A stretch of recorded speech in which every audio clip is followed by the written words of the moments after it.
Welcome to another episode of Teach Me to Dad. I'm Kurtis.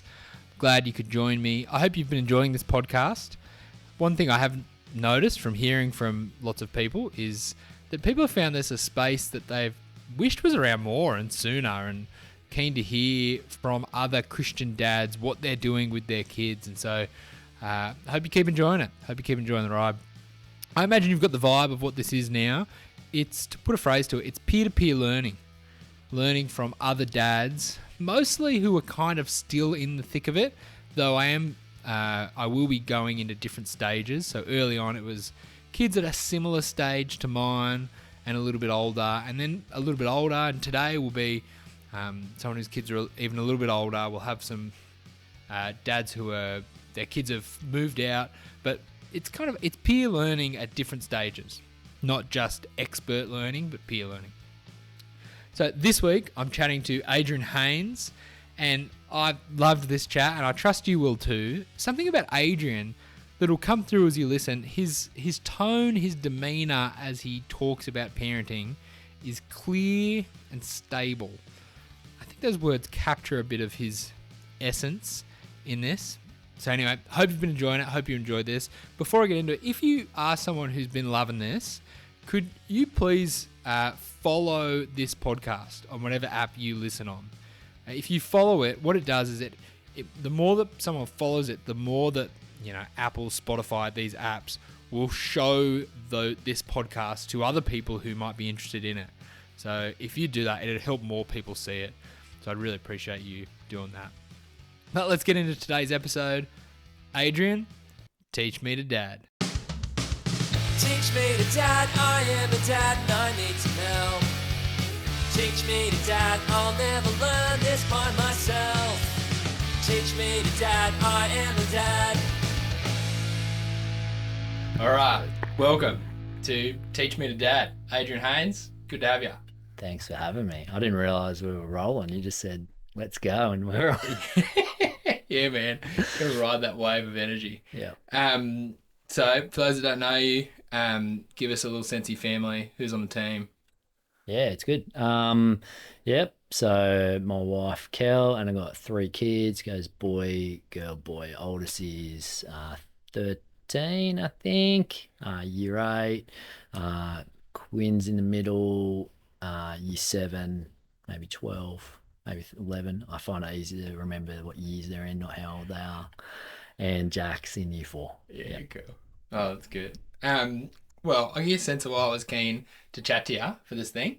2 reasons in my mind. Partly you were just a type of person I was keen to talk to you about. Yep. Keen to talk about parenting just because, well, you're a thoughtful, understanding kind of guy. And I think, you're probably at least having a go with your kids. And that's good. And I trust that's probably the case. And I gather that you and Kel have a good team dynamic in life. That's something I've picked up from the outside. And so I'm a little bit interested in that. Yeah, I've often considered that we complement each other well. Yeah. So maybe. Yeah, good. And the other one I was pondering as I was prepping for this is however many years ago, I just remember it was before me and Yanni got married. We did like pre-marriage stuff with you and Kel. Yeah. Talking about marriage and that whole thing before we're married. And now I'm like, oh, cool. Well, let's talk kids now that we're in this kids phase. And you're a bunch of steps ahead. And my oldest is 5 and you're like, you know what I mean? So I'm plenty behind here. So I was keen to pick your brain on that stuff too. Yeah. Well, I appreciate a chance to chat. But as I've thought about it and chatting about it, just humbled again. I'm like, oh my goodness, like I'd like to be so much more thoughtful about being a dad and a parent and a husband, that kind of thing. So yep, happy to talk and offer thoughts, and hopefully that's helpful, but don't in any way feel like I'm a expert. Yeah, yes. And just a side note, traditionally horrible on film. Yeah. Fine. So I'm hoping this conversational way of doing this is gonna save us. Yeah, it's good. Well, to put your mind at ease, I'm not asking you or anyone for this thing because I think there'll be a guru that'll share all the things. Great. It's more just the kind of people, if I was hanging out with them at a party, I'd say, hey, what are you doing with your kid on this? Because I haven't figured this out. Like, it's more just people to, bounce stuff off. people to throw ideas around with and go, what are you doing over there? Because you never quite see what people are doing when parenting. You only get glimpses like when you're out and about, but a high level of it just happens in your house, closed doors. Yep. Man, I don't know what anyone's doing. I've just seen me. Yeah. Yeah. That's right. So, and even what you saw your parents do, it's, you know, for good or bad, but you saw that through kids' eyes as well. And, you know, is that what were their motivations or what were they thinking through that? And it's tricky. Yeah. You're a kid. I just wasn't thinking. Yeah. Yeah. So anyway, and so I was keen. One thing I'm particularly keen to pick your brain on is how do you approach being a dad to different kids at different ages who are different? You know, how do you at what places do you individualize your parenting? Like, I interact with this kid differently to this kid because they're older. So anyway, I've got a bunch of things I'm interested in that as well. Yeah. Pick your brain on. Yeah. So kick things off. Boy, girl, boy. They're all in the same household. How different do you find your kids and how you interact with your kids? And how much is it like, no, I'm the same? Yeah. It's pretty interesting. They need the same thing from me, I'm the same, or how different is it? Yeah, pretty interesting. I reckon that this sort of, as an idea, I've been thinking about for a long time, probably started with when you have your second kid. Well, for us, when we had our second kid, because we had our first kid, Arch, and we look at him and go, oh, yeah, this makes sense. This is half you, half me. That makes sense. Like, look at this. And this is what you get. This is what we get. And then you have your second kid and it's another half you, half me. Completely different.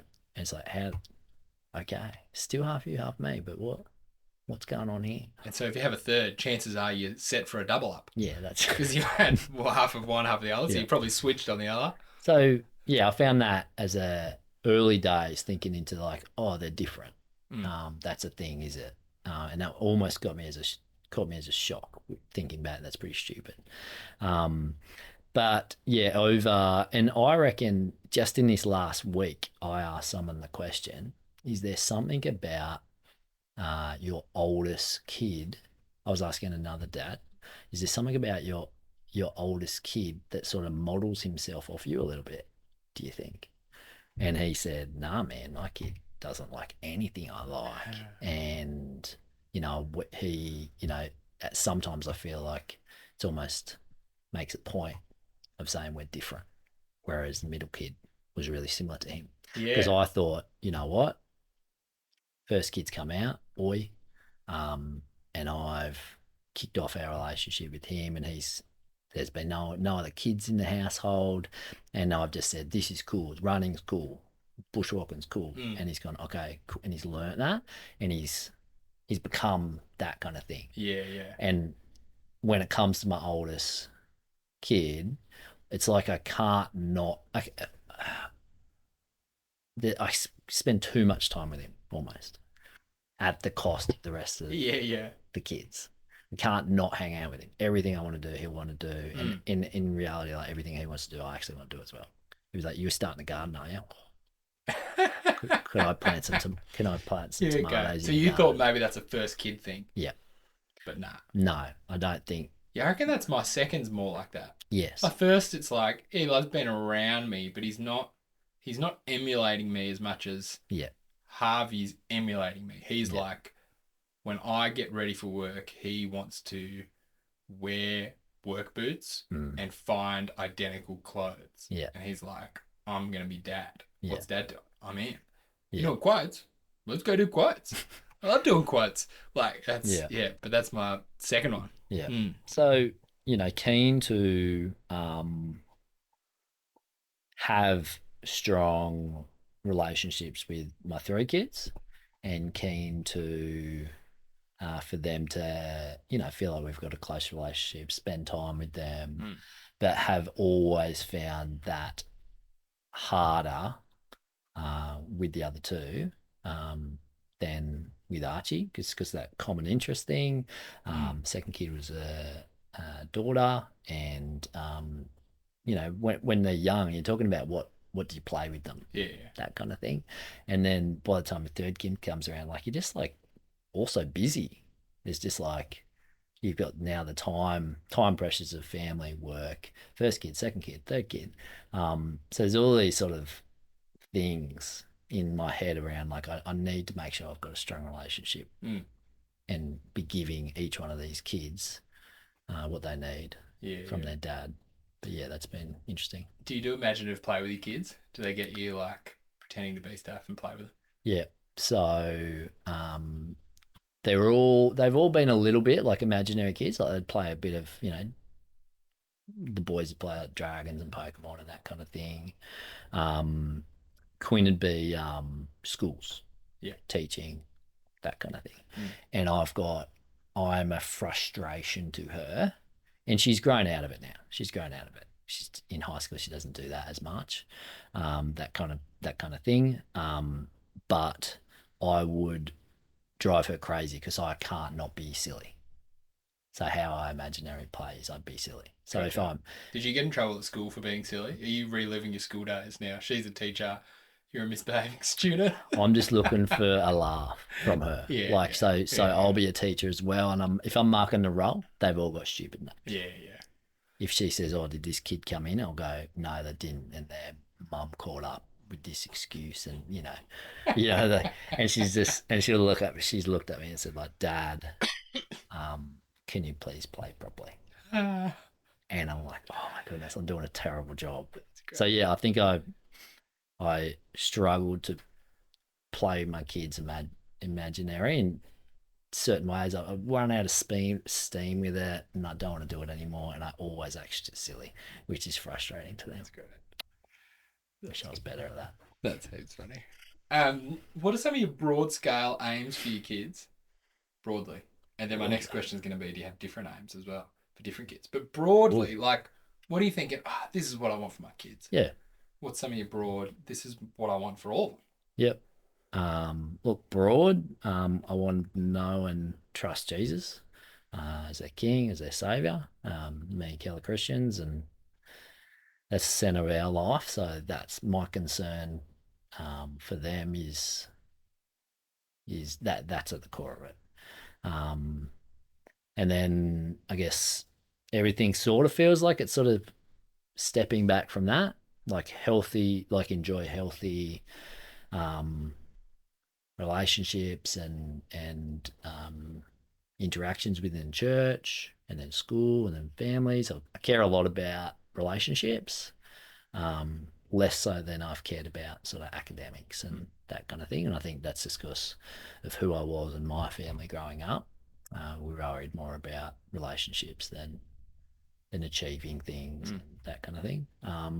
But then when it comes down to it, and I find this really tricky actually, maybe we could talk about this, but how do I respond when, say, my kid is acting like a clown at work, at school, not working hard? How do I respond? I say I don't care about it, that much, and I care about this, like, trust in Jesus and relationships, but then I still have to respond when, say, one of your kids just doesn't work. Yeah. And sometimes I look back and go, why? Like, I regret acting like that or responding in that way. Yeah, yeah. Yeah. That's interesting. I was listening to another podcast of talking about this the other day, and it was parent talking like, yeah, I don't want my kid to just think like academics is everything. I want them to try their best and try to learn things and be curious. They had these kind of aims. Yeah. But then they said, then their kid came home with really good grades on something, like they topped the class. Yeah. And he's like, and at that point, I realized I was thrilled and made such a big deal of it. Yeah. And he's like, oh, how do I do this? Like, they've achieved something. That's cool. Yeah. But now I'm like reinforcing, hey, you've done so well academically, have all this praise and celebration. Yeah. Or on the flip side, if you were just doing terribly and not caring and not putting effort in, what do I do? Like, Yeah. it comes Well, out at those points. Through friends suggest saying certain things, probably teacher friends, they said stuff like, oh, this is what school's for this and school's for that. And I stopped and thought, yeah, okay, what do I think school's for? And what do I, and I should remember that when I interact with my kids. So for right or wrong, I decided what I think I want my kids to get out of school is to learn how to uh, helpful social dynamics, like be a friend, how to be a good friend, how to not be a good friend, interacting with people. Thought that's a great thing, and I appreciated that when I went to school. Then that school isn't something that crushes them.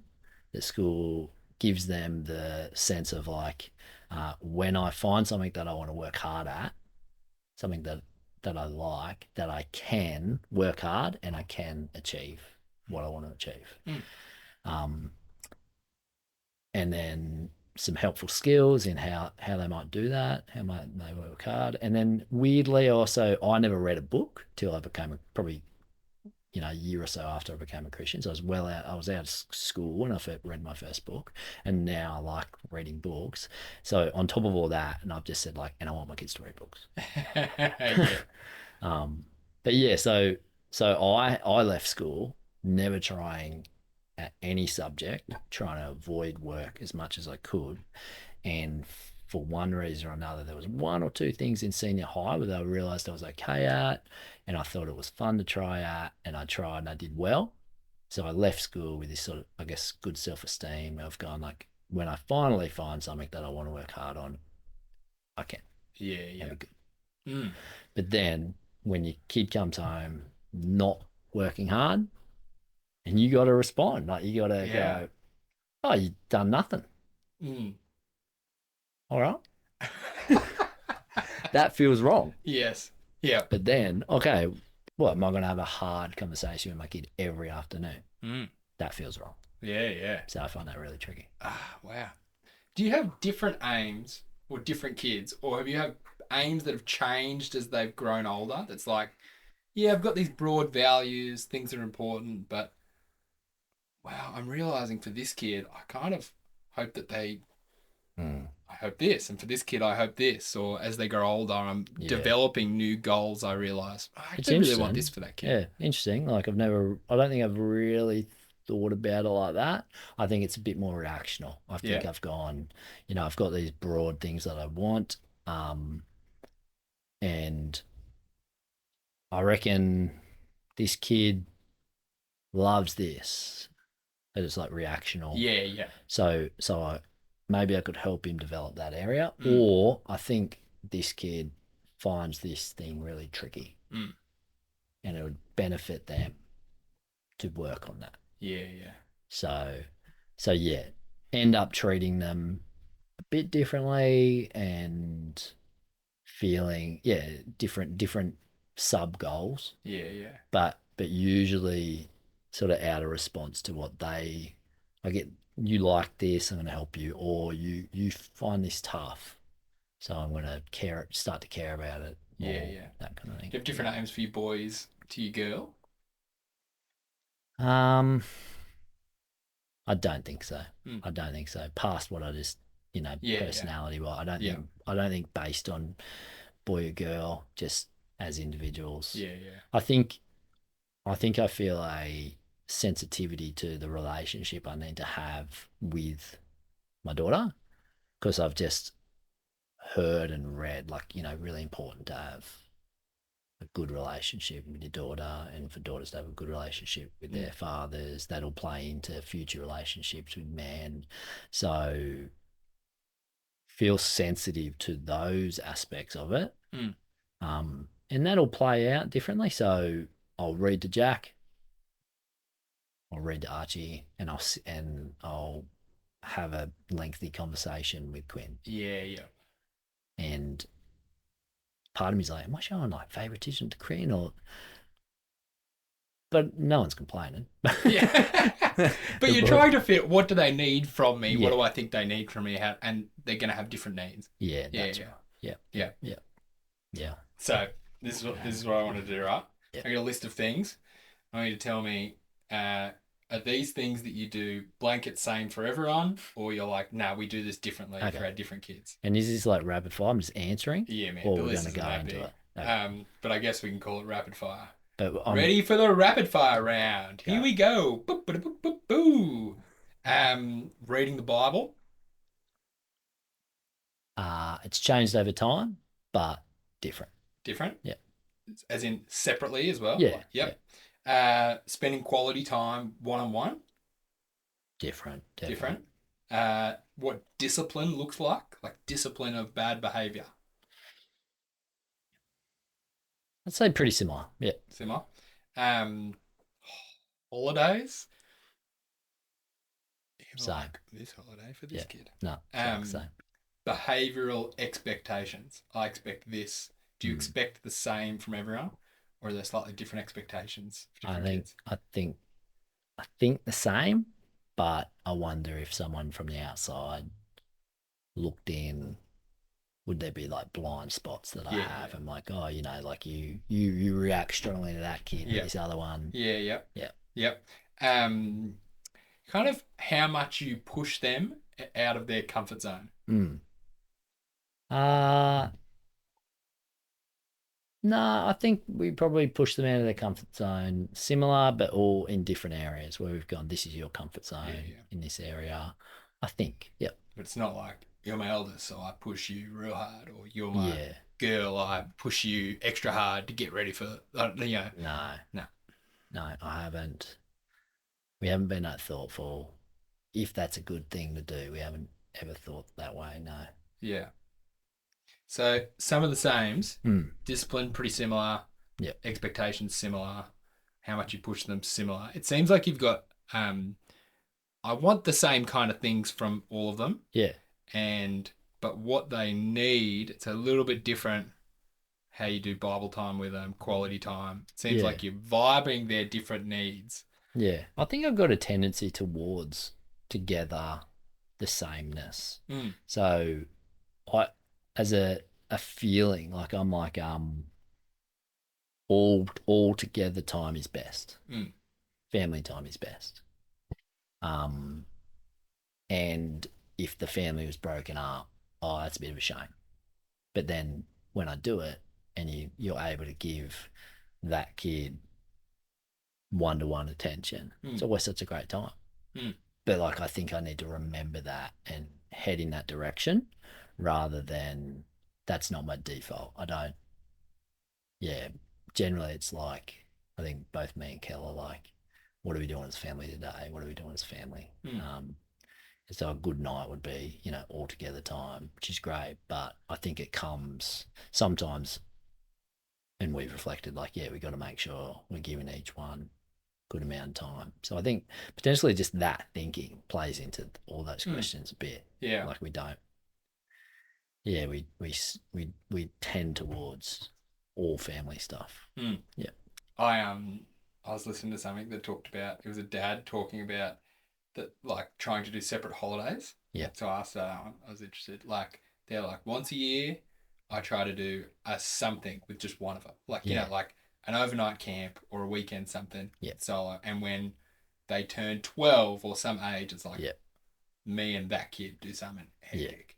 We're going to New Zealand for a week. We're going. Yeah, that's good. I've been intrigued by that. I've been pondering that thought. I haven't yet pulled it off, but I've been wondering maybe I should do that. Yeah, that's good. Oh, I love the idea of doing something like that. Again, as I'd be leaving the door, I'd be like, oh, but break another family. Yeah. Which is silly because it'd be great and the family's fine. Yeah, and then it's just we find it hard enough to pull off, two good holidays all together a year. Yeah. The organisation of all that on top of normal life as well. But that can be a really cool thing to. Yeah. Have you tried different discipline things throughout the years? Yeah, I think disciplines. I think as I think about it, someone said once to me, it's like giving and taking good and bad things. I think that's what you do. So, examples. I'm going to give you a job that you don't like doing as a punishment, as discipline. Or you don't have to do that job you don't like doing. I'll take a bad thing away or give a bad thing. And vice versa. No screen time, take away a good thing, more screen time. Something like that. Has that been the approach? And then also like it'd be like, time out or something in your room. That's Yeah. sort of like taking away freedom, I guess, or giving someone that I don't like. So that's how I sort of think about Mm. discipline. But yeah, it's definitely different with the different kids because they respond differently to all those things, I guess. This feels really horrible to think about like this, but it's just like you got to know what a kid cares about Mm. if it's going to have an impact on them. Yeah, yeah. No pain, no gain. Yeah, but I'm like, oh, what do you care about? Like, And how can I take it away? What do you hate that I what do can give you? you? Yeah, yeah, yeah. But I think in those areas, like a couple things that stick out into my head, are, um, I think it's just more stuff I've learned about myself, not my kids. I often put unrealistic expectations on my kids in the area of maturity. Mm. So I'm acting selflessly, relatively selflessly in the family. And I've been working hard all day to give, and then they act in a really quite normal teenage or child way that isn't as selfless as I have, and I am furious. Yeah. It's like how dare Yeah. like I've just done all this, and you're a Christian and you're trusting Jesus who died for you, and you're thinking about you want the good seat, not yes, that kind of Yeah, thing. yeah. And but like that's such a normal thing for a kid Mm. to do, to care about that like that. And as a 40-year-old or 40-something-year-old man who's had the privilege of sitting under God's word and being the being involved in the sort of service and ministry, and like God's taught me so Mm. much. And you've got that through the stages of life as you get married and your responsibilities grow and then you have Yeah, kids and yeah, yeah. So, but yeah, like understanding their maturity levels and how I respond. Is it right to respond Mm. in that way?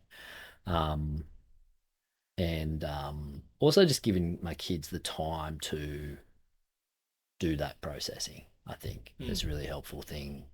Like, because again, I'm cross about something, and I want you to instantly understand and instantly correct yourself and apologize in a way that I'm going to be satisfied with. So just really, I find it really helpful for me to remember like this kid needs a bit of space and time to process this in a helpful way. If they're going to process it in a helpful way, they might not. Mm.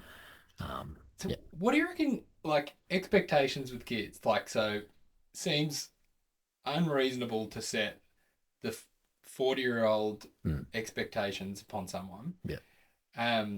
Maybe first, do you reckon that's just helpful and it's just hard and it's rough and it's like, well, you'll get there. Like, here's the bar. That's not cool. And you just high expectations are cool. Or is it like I set expectations like a year ahead of where they are now? Yeah. Like, because otherwise you're just constantly understanding and you're like, yep, where you are is totally cool. You've done it. Great job. Like, there's something about that that's not very, Yeah. there's nothing then. Is it like constantly just trying to help them nudge a little bit further up? Yeah. Yeah. Yeah, what's a good level of expectation, do you think? Yeah. Yeah. Yeah. I reckon. Yeah, you want to see them moving forward. I reckon if kids continually falling into the same sort of childish behaviour, and and correction and conversations isn't having effect, I think my expectations would be shifting. So like if they're heading in a helpful direction, that's probably my expectation, Yeah, that you're yeah. growing up with your age. Mm. And if you're plateauing and acting like you did several years ago, not maturing in this area, then that's the point where I'd be dissatisfied, I think, with their maturity level in that area. But this is interesting. I think I saw one of the most mature guys I know reading a book, and it was called Growing Yourself Up. I don't know if you've read it. Yeah. And I was like, what the heck? Like, why is he reading a book about growing yourself up? He's like when I think of mature, I think of him. He's done. Yeah. Yeah. And I asked him about it. And anyway, I read the book. It was really helpful. And he pointed out that this book, sorry, pointed out that yeah, you can measure maturity on relationships, and how you're responding, how you're making decisions and responding in those relationships, sort of out of feelings and emotions, or out of conviction and understanding. And there's a spectrum and a range, and both are good, and you want to, somewhere there. But generally, mature people make decisions and interactions out of their convictions. But it is very possible to be in one relationship, act very immature, and in another relationship, act very mature. So at work, I would never fly off the handles, angry, if someone treated me in a way that I thought was rude. And yeah, with my kids, if my kids treated me rude, I think I'd respond much quicker. So I'm less mature in certain relationships, and sometimes I think like, oh man, I'm sure I'm quick to respond and act a certain way, or don't show same attention at home to what I do. And it's just human pride stuff. I want other adults to think I'm awesome, so I act more mature around Maybe if you other flip your adults. lid more to at work, you'll come home and That's be like, right. I'm sick of taking it out on Yeah. people. I'm chilled now. And I'm not taking it. Like, I've got nothing to regret there too much. Yeah, But like, but as you asked about it, I'm like, yeah, and like my kids have got that going on as well. Like this is home. This is their home base where they can just be themselves and take the chair, like the comfy chair from their brother if they would. Like, but they're going to school, they're going to church, they're going to youth, they're sport. There's all these other areas where they're being mature or immature. And I think generally, like, it's at home with your family of origin. That's how you talk about it if you're an adult, if you're a kid, your family, where you tend to be most immature. Yeah, yes. And they're kids. Yeah. So That's interesting. One thing I remember from ages ago, like Archie would have been little at the time, and I can remember him being in your backyard with a machete, just hacking stuff up. And I was like, oh, dude's like 2 or whatever. I don't know what he was, but it was wild. Have you aimed to have wild kids, like independence? That's what I mean. Like long leash, assume that there'll be cuts and bruises, but like that's what I mean by wild kids. Kids that are kids that can live in the wild, that kind of thing. I think I like the idea of living in the wild kind of stuff. They're the kind of books that I read, and when I was single, I'd do those sort of holidays and stuff like that.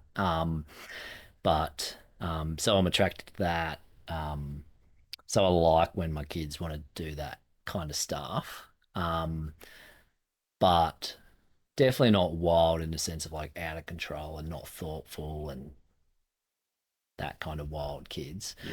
But yeah, generally I feel like I'd love I want my kids I want to treat them a little bit mature around not helicopter parent them and not pamper them to the point where they're not learning to interact with the world in a fire and knives and all that sort of stuff. And like, wait till you're an 18-year-old before you can touch a knife. Kind of thing. I feel like that's not really how that works. Do you have things in your head that helps you figure out those thresholds?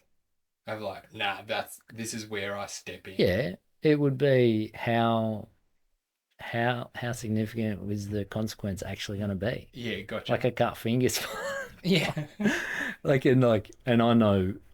Yeah, so for myself, like it's not until I cut my finger once that I actually go, oh, okay. Yeah. You actually have to be careful when you cut vegetables, or actually you do actually cut yourself. Yeah. So here's a and question. That's how you learn a lesson.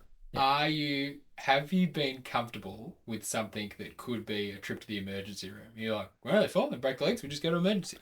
Like, is your threshold like, cuts, anything we can first aid deal with at home is cool. You know what I mean? Like, where is it? Or is it like, Yeah. no, if they go to emergency, as long as it's not like Yeah. I've Well, lost a finger. I said I'm it's, the risk, but it's probably the risk and the probability. Yeah. It's like, this is like risk assessment sort of Yeah. 101 stuff. So it's like he's on because, going on monkey bars could have a trip to the emergency room, but the probability of it's very low. Yeah. So I think I'm doing that analysis in my head pretty quickly. I probably do have sort of different standards with my different kids, come to think of it. And I go, like, it's okay for this kid to do this in this way. This one's not good at running, so if he breaks his legs, that's not as big a deal. This kid's career will be built on running. Something like that. Or, he can handle this, or she can handle this. But yeah, so I'm probably just doing that kind of thing. And at times I think Kel's gone, oh, Adrian, like, are you sure? Like, I'm like, yeah, it'll be fine. Yes. And under God, thankfully, things have been okay. No crazy accidents or anything like that, or huge things to regret off the back of something that me and Kel said. Should we let him do it or not? Yeah. Well, that's good. Yeah, that's great. There's these videos that always cruise around Instagram, wherever you flick through your mindless videos, and it's like kids doing something dangerous with like this little Jordan Peterson clip in the background that's like, what you've never interfere with a kid when they're doing dangerous things carefully. Yeah, right. That's where all the development happens or something. And I love it. I'm like, he's doing something dangerous, but he's doing it very carefully. Like, he's climbing in a slightly dangerous spot, but he's so in tune with his footings and his grips. And I'm like, no, this is cool. Assuming that the fall is not catastrophic, but it's like, he's being careful. This is cool. Yeah. I love that. So how do you and Kel teamwork parent? Is there things does that happen on the fly? Do you do things intentionally, like every once in a while we kind of have this chat? I don't know. Yeah. What does teamwork look like? Well, I think we definitely do teamwork. And I think that sort of developed over time, what each of us is sort of carrying there. What are we doing together? What are we sort of taking a head on? And I think there's probably holes in that, and we could use another conversation around just to be clear who's responsible for this. So I've heard recently someone say, I think it was Kel said, friends of theirs, they had these, I don't know what it is, maybe I'm making this up, but like flashcard kind of things of like the responsibilities that you'd have in a family. And it's for like a married couple to sit down and go, you do the bills, right? Like, yeah, I do the bills. Like, you do the shopping, right? I'm like, yeah, I do the shopping. Clip. And this, like, we both do the shopping. Well, we both do the bills. Yeah, that goes in the So it's a way of like having this conversation, and so each other understand like, oh wow, like you're actually doing more than what I gave you credit for, and two of you think I'm doing the cars. I am not doing the cars. Yes. When did I agree to that? We've done exactly this. Yes. And it was, Oh, okay. And it was so helpful. Just big, without the cards, but just big list of everything. You, me, both. Yeah. None. I don't know, whatever. Like. Yeah. Yeah. And exactly this. So I think we probably developed some really helpful stuff, and it's like, you're better at this, you take a lead on this. But I think Kel has probably picked up a bunch of kids stuff, school stuff, organizational stuff, kids relationships, like friends, all that kind of stuff. She sort of picked that up. And taking a lead on that, asked for help when she needs help, but I think we could really do that kind of conversation there. And at times, like cars, both of us feel like we're not car people, but it defaults to me. There's certain things that Kel might not feel like she's confident in, and it's defaulting to her, and I think that's not fair to her.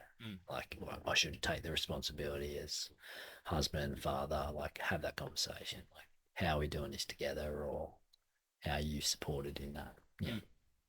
Yeah. It's cool.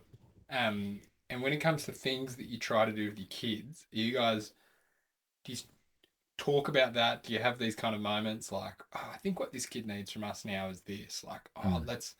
let's try and do this thing. Let's read the Bible at this time. Like, are you Yeah. having these kind of chats or these ad hoc as we go kind of things? Yeah, I think so. And they're probably more reactional Mm. than, little crisis point or a challenge or a hard thing that we're noticing about one of the kids. And we're like, I think this kid needs this. Let's try to do this.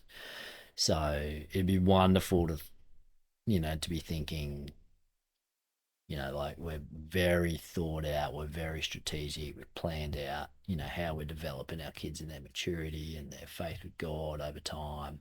But often I think just in the busyness of life and different things, like we still care about the big things and we still do stuff about the big things, but it's often feels reactional. Mm. Just let's try to do that now off the back of something. Yeah. Yeah. And I think that's, I don't know, this when it comes to like the big stuff, like their relationship with Jesus, I think, yeah, that really intentional, how am I discipling my kids in that area? Um, you know, encouraging them in the Bible teaching that kind of thing. That's been great over the years. There's been hard times over the years, ups and downs. It's changed. We've done it all together. We've done it individually. Um, and then sort of like, yeah, reactional stuff. Like when stuff comes out, make sure I speak into it. Christian worldview, teaching. Maybe, what would you call it? Maybe like by example, like Yep. bringing them into my worldview. Like, why do I serve so much at church, or why are you coming to serve with me at church? And then I think about like church is huge for my kids, like the partnership I have with other Christians, like teachers, youth leaders, that kind of thing. So all those sort of four aspects, I guess, there's probably more where they're sort of growing in that area of their life. And I often feel like I'm probably dropping the ball somewhere. It's probably the being very intentional, thought out, proactive. When life gets busy, when it hits the fan, that's what drops off for me. And I thank God that there's the support of church community, and that we're locked into things like church and that kind of thing that can. And I see my kids grow and change and be shaped by that as well, under God, under His Word, as well as through my intentionality. Yeah. Yeah, okay. Maybe one last thing I'm keen to hear from you. When do you feel most proud? I mean, what's the positive? I don't mean like arrogant. Like, what's the feeling you have when you like set out to run a marathon and you've done the marathon? You're like, Yeah. I'm really chuffed with myself. Yeah. Yeah. Whatever Yeah. that is. Yeah. When do you, as a dad, go, you know what? I'm doing it. Yeah. Like, when are the times when you're like, yeah, I'm doing it, and I'm glad I'm doing it. Like, you know what I mean? As a dad, I thought you were going to Yeah. say when I saw my kids do it. No, I mean as you going like, I'm trying to be a good dad here. When are you like, yeah, this is it. Like, I want to. This is the feeling of when I'm doing it, and I'm happy with what I'm doing here. Yeah. Well, as I said, like I think I've got a tendency towards like this all family big thing. Um, so there is a bit of that, like when the family's just going great, relating to each other great, that kind of thing. I think it's possibly when I've helped my kids sort of step out of their comfort zone a little bit, Mm. and they've had a bit of a win there. Yeah. And I've gone like, yeah, I've helped you step out there, and whatever that is, like scared to drop in on a skate and a half pipe, or worked hard at something they didn't think they could get good at and they got good at, or turn up to this event that they were nervous with and you help them through that.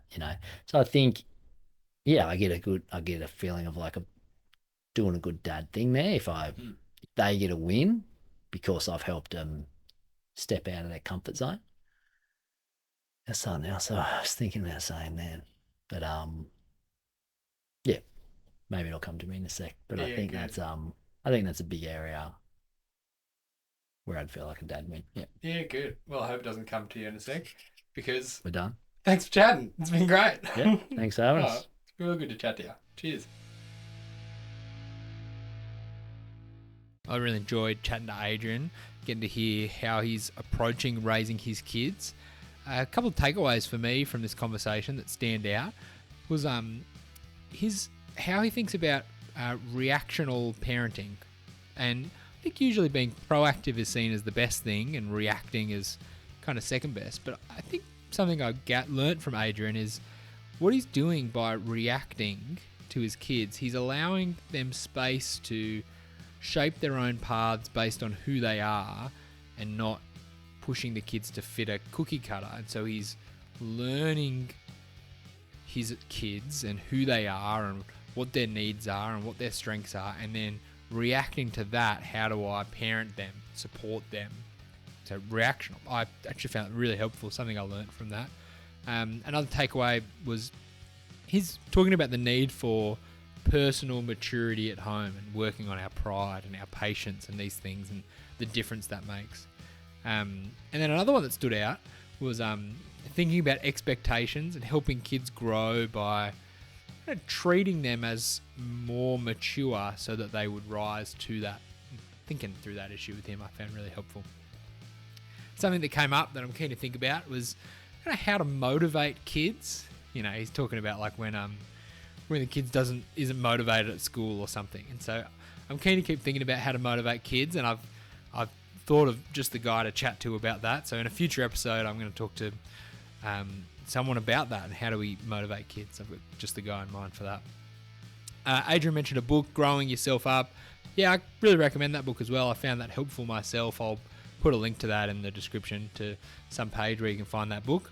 So yeah, thanks Adrian for being able to chat. I hope you found that helpful.